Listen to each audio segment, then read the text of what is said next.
দুই দিন একদিন পর পর এখানে নিয়ে আসতাম আর কি। এটা বিগত 4 বছর থেকে আমি করতেছি এখানে। এক সময় 167 জনের মতো বাচ্চাকে আজকে 4 বছর থেকে পড়ানোর পর আমি দেখলাম যে বিভিন্ন স্কুলে যখন বাচ্চারা এসে আমাদের এখানে ভর্তি হয়, তাদের আসলে এক এক জায়গার এক এক রকম পড়াশোনাটা আমরা যেভাবে শুরুটা করাই, ওই শুরুটা আমরা এখানে ধারাবাহিকভাবে ধরে রাখতে পারি না। যার কারণে এইবারে আমরা করছি যে শিশু শ্রেণী থেকে ভর্তি করাবো। আমরা এই বাচ্চাগুলোকে আমাদের মতো করে যেটা পড়ানোর, সেটা একটা পরিপূর্ণভাবে যেন আমাদের যে আশাটা, সেটা যেন আমরা এটা ব্যক্তি ঘটাইতে পারি। এবং সে কারণেই আজকের আমরা পরিপূর্ণভাবে এই স্কুলের একটা পথ চলা শুরু করছি।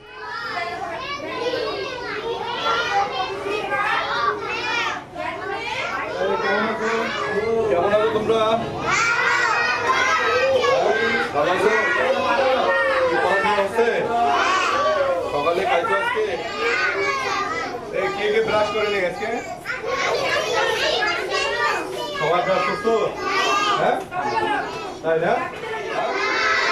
সবাই সকালে খেয়ে আসতে হবে। সকালে ব্রাশ করছো তো? অর্থনৈতিক অবস্থা একেবারেই খারাপ, তারাও পড়বে। এবং আমরা মনে করি যে আমাদের পড়ার যদি গুণগত মান থাকে, তাহলে যাদের সামর্থ্য আছে তারাও যেন এখানে পড়ায়। তাইলে আমরা মনে করব যে আমাদের পড়াশোনাটার আমরা ক্লাসিফাইডটা করতে পারবো, মানে তুলনা করতে পারবো। এই জন্য আমরা ওপেন করছি। এবং যারা এখানে দুস্থ একেবারে হতদরিদ্র আছে, তাদেরকে আমরা বিভিন্ন উপকরণ এটা দিয়ে সহযোগিতা করতেছি। এবং আমরা মনে করি যে সবাই এখানে পড়ুক, কারণ আমরা যে ফ্রি পড়াই সেটা না, গুণগত মান যদি ভালো হয়, আমরা মনে করি এখান থেকে যে একটা স্টুডেন্ট বাইরে যাবে, তাদের সামর্থ্য আছে, তারা যেন এটা এখান থেকে যেতে পারে। আমরা মনে করব যে আমরা এই বাচ্চাটাকে তৈরি করতে পারলাম। এবং একটা পরিবারের যাতে আর্থিক কোনো ক্ষতি না হয়, সেই দিকটা আমরা দেখতেছি আর কি। এই জন্যে অবহেলিতদের জন্য একটা এটা বড় আশ্রয়স্থল। এবং আমরা মনে করি অবহেলিত না, যাদের আছে তারাও যেন আসে আমাদের কোয়ালিটি দেখে। সেই দিক দিয়ে আমাদের সর্বস্তরের মানুষের জন্য এটা উন্মুক্ত একটা আমরা প্রতিষ্ঠান মনে করি আর কি। এমন কিছু ফ্যামিলি আছে, পরিবার আছে, যাদের 100 টাকা ব্যয় করার মতো নাই। এই স্কুলে এমন বাচ্চা আছে, হয়তোবা তাদের বাবা নাই, অথবা মা নাই, অথবা কারো এমন আছে, আমাদের এখানে 2-3টা বাচ্চা আছে যাদের নানির বাসায় থাকে, তারা আসলে পড়াইতে পারে না। তা আমরা ওদেরকে নিয়ে আসি। আমরা আবার মাঝে মাঝে কিছু তাদেরকে উপকরণও দিচ্ছি, যেমন একটা সেলাই মেশিন একজন দিছে। আমরা মনে করি একটা ফ্যামিলি, একটা মহিলা আছে, তাদেরকে দেবো যেন ওই বা পরিবারটা যেন কর্মসংস্থান হয়, তারা যেন এটা করতে পারে। এরকম আমরা বিভিন্ন বিষয়গুলো একটু দেখতেছি যে শুধুমাত্র এখানে আমরা পড়াশোনাটার বিষয় নাই, একটা বাচ্চা এবং ফ্যামিলি তারা যেন একটা ভবিষ্যৎ নির্ভরশীলতার মধ্যে আসে বা একটা সচ্ছলতার মধ্যে আসে। মোটামুটি এই সমস্ত চিন্তা করেই কিন্তু একটা আমরা মনে করি যে এটা আমরা যে স্লোগান দিচ্ছি যেটা মানবতার স্কুল।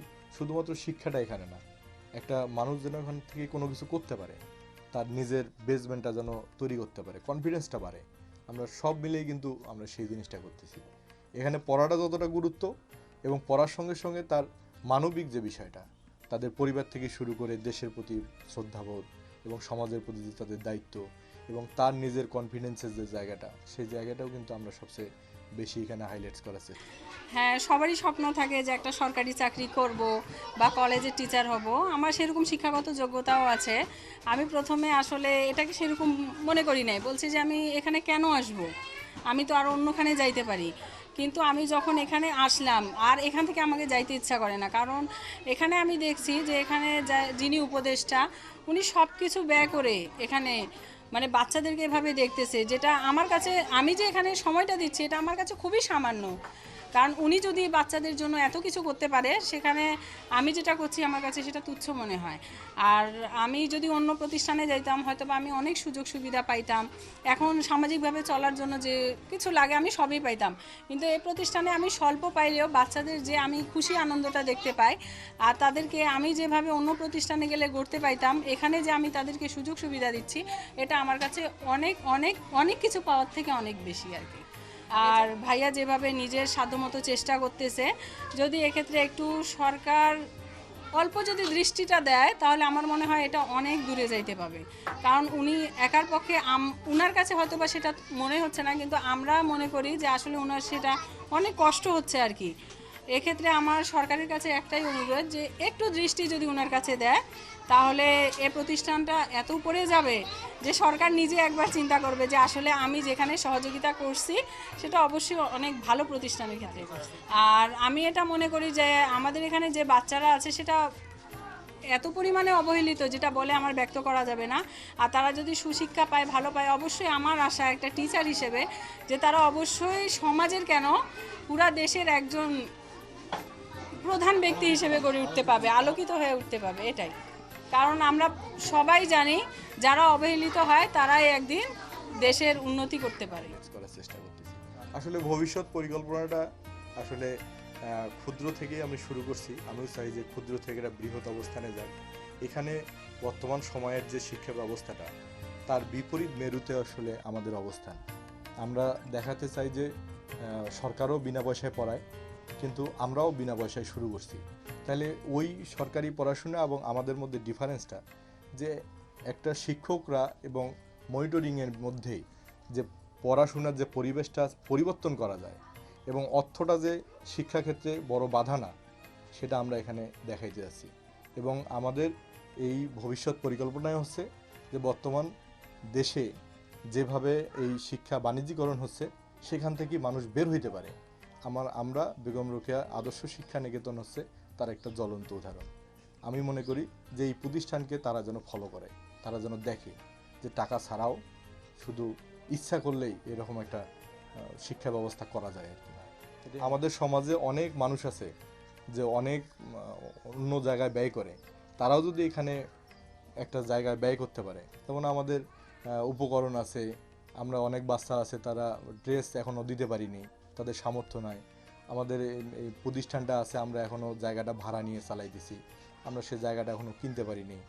আবার তারপর আপনারা দেখেন যে আমাদের স্কুলে যে ডেকোরেশনের বিষয় আছে, অনেক জিনিস আছে।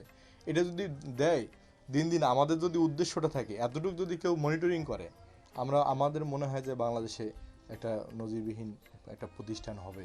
এবং আমরা আশা করি যদি এইরকম কারো সামর্থ্য থাকে বা ইচ্ছা থাকে, আমরা তাকে অবশ্যই ওয়েলকাম জানাই। যে এটা অবশ্যই এটা তাদেরই স্কুল, এটা কোনো ব্যক্তির না, এটা সবার, এই প্রতিষ্ঠানটা সবার। আমিও আমার ক্ষুদ্র প্রচেষ্টা থেকে আমি উদ্যোগ নিছি, কিন্তু আমিও মনে করি না যে এটা আমার প্রতিষ্ঠান, এটা সবার প্রতিষ্ঠান। এখানে যারা শ্রম দিচ্ছে তাদের এটা, এখানে যারা পড়তেছে বা আসবে, এখানে যারা পার্টিসিপেট করবে বা সহযোগিতা করবে, সরকারও যদি সহযোগিতা করে, অবশ্যই এটা সরকারের প্রতিষ্ঠান, তার বাইরে না। নিঃসন্দেহে এই উদ্যোগটি তো অনেক বড় একটা মহৎ উদ্যোগ।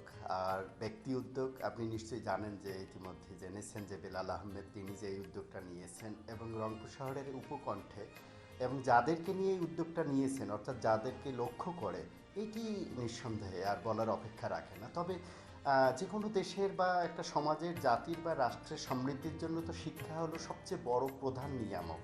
আর বাংলাদেশে এই ধরনের শিশুরা ব্যাপক অংশ একটা রয়েছে এবং এরা যখন সরকারি সুযোগ সুবিধা না পেয়ে বা অন্য কোনো সুযোগ সুবিধা না পেয়ে লেখাপড়ার বাইরে থাকে, তখন কিন্তু আমাদের সার্বিক উন্নয়ন ব্যাহত করতে পারে।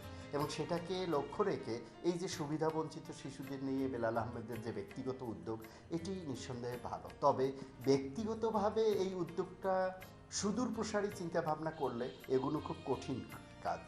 আর এ কারণেই আমার বিশেষ করে সমাজের যারা বিত্তবান ব্যক্তি আছে এবং যারা অনেকেই চান যে এই জাতীয় কিছু সেবামূলক কাজের সাথে সম্পৃক্ত থাকতে, তাদের আসলে আসা উচিত এগিয়ে। তাহলে এটা যে ভবিষ্যৎ একটা যে লক্ষ্য রয়েছে এই বেগম রোকেয়া আদর্শ শিশু শিক্ষা নিকেতন, এবং সে পর্যন্ত পৌঁছানো খুব সহজ হয়। আর একেবারেই ব্যক্তিগতভাবে মানুষ উদ্যোগ নিতে পারে, অনেক দূর পর্যন্ত এগুতে পারে, কিন্তু চূড়ান্ত লক্ষ্যে পৌঁছানোটা খুব কঠিন হয়। সে কারণেই এই উদ্যোগগুলোতে আসলে আমাদের আশেপাশে সমাজের যারা বিত্তবান রয়েছেন তাদেরকে এগিয়ে আসা উচিত এবং এটা রাষ্ট্র, সমাজ, জাতি সবার জন্য অত্যন্ত একটা সুফল বয়ে আনবে, মঙ্গল বয়ে আনবে। তারা শিক্ষা খাতে প্রশাসনের বিভিন্ন ধরনের সুযোগ সুবিধা, ব্যক্তি উদ্যোগ বা উদ্যোগকে দেওয়ার সুযোগ থাকে, এই সুযোগগুলো কিন্তু প্রশাসন কাজে লাগাতে পারে। তবে এক্ষেত্রে ব্যক্তি উদ্যোক্তা যারা, তাদেরও একটু এগিয়ে আসতে হবে, প্রশাসনের নজরে নিয়ে আসতে হবে, তবেই কিন্তু তাহলে উভয়ের এই সহযোগিতায় এটি এগিয়ে যেতে পারে। নিঃসন্দেহে প্রশাসনের তো সহযোগিতা লাগবেই।